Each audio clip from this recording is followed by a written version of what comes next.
oo ah ONLF laba garab ah ONLF weligeed ma ka jabin qoladan nalagu garabeerayo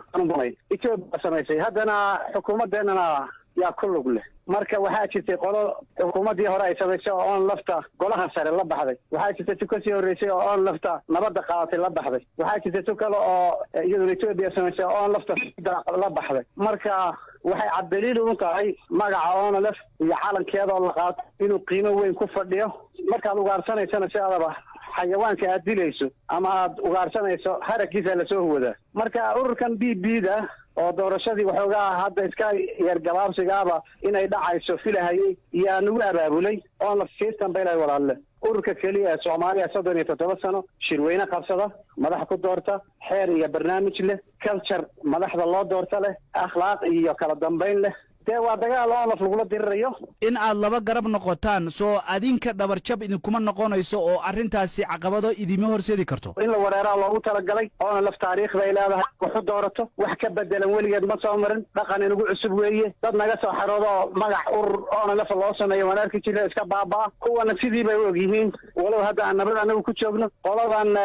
doorashada aan siyar haynay BB-da Soomaalida aad u adeegsanaysa iyaga buunbuuninaya laftii intiraya weeye lahayn oo laf sharci darray ku dagaalamayay oo laf inay jirta ma ahayn ay ka talinta u dagaalamaysa khalada go'itaanka irta khalada jiritaankeeda khalada at the same time way taageerayaan marka contradiction halkaas ka garanaysa waxa loogu talagalay dadku inay jahwareeraan oo ururka fahmi waayaan oo niyad jabaan oo halgankii ay ka talinta laakiin oo laf waxa iska leh agoon baa iska leh shuhada iska leh dadweyne iska leh 30 sano ku soo dagaalamayay ku dhintay iyaga loo hayaa hadafkoodii iyo ujeedadoodii baa yaa u aasaasan weli ku dhagantahay jiilkayana wuu sii hogaamin doonaa waxyaabaha la idinku eedeynaya waxaa ka mid ah inaad xiriir leedihiin TPLF arrintaa ka waran TPLF yaa la diray anaga la diray ma qoladan haraagi TPLF ta qoladan BB-da waxaan eedeynay horta waa BB wax taan ugu eedeynaysan BB way BB yaa dhalay IDRDF yaa dhalay TPLF yaa yihiin kuwan haraagi way yaa dadkii la shaqeyn jiray dadkii rayidka ah dadkii wax soo bareen ardaydoodii shaqaalahoodii xisbigoodii kaadirkoodii kuwaan baa marka dibnihiina bay galoway dudubiseen marka yaa la diray TPLF ONLF iyadoo Itoobiya dhan ay u rabaasayso goormay ONLF heshiis iyo nabad ku soo noqotay markii kiiska sagaara ka baxay waayahay waxyaabaha kale ee lidin soo jeedinaya waxaa ka mid ah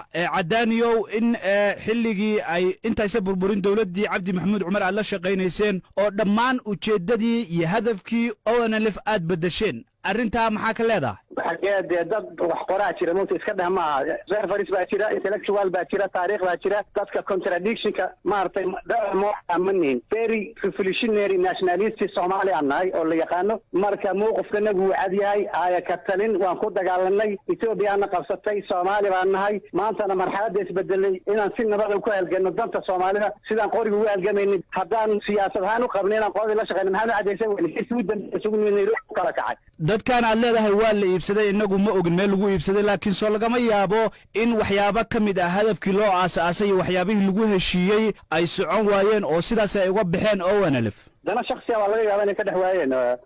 asaas ku xidhan laakiin ONLF haddii ahdaaf ay ahaydna way joogtaa hadday urur iyo culture iyo akhlaaq iyo wadaniyad ahaydna way joogtaa shacabkii Soomaaliyeedna waa taageersan yahay adigu waxaad meesha ka saaraysaa saamaynta insa urur bay nagu samaysay TPLF iyo IDRDF insa nooc oo ONLF ana soo maray soddonkii u dambeysay oo gacan ku ribsi maaha oo sanad iyo 2 iyo 3 intay jireen iska dhaxtay waxaynu la hadalnay garabka Riyaala Xaamud waxayna noo sheegeen in dhawaan baaqaad soo saarteen oo aad ugu jeedinayseen dawladda federaalka iyo TPLF inay wada hadlaan oo xaaladda dajiyaan in aad sinteen dawladda dhexe iyo ururkaasi dawladdu ay dagaalka kula jirto marka arrintaa ka waran maxaa ka galay anagu baasiman iyo cid baa kala koreysamaan dhihin khilaafka siyaasiga ee Itoobiya ka jira waa khilaaf qowmiyad ku salaysan waa kala fogaansho iyo ismaandhaaf qowmiyad ku salaysan dadka Soomaaliyeed qayb buu ka yahay 7 sano dagaalanayay 4 dagaal oo waaweyn oo kii dambeysay oo hogaaminaysa soo dhex maray qowmiyado badan baa cuqdada iyo dareenka u qaba qowmiyadihii taliska haystay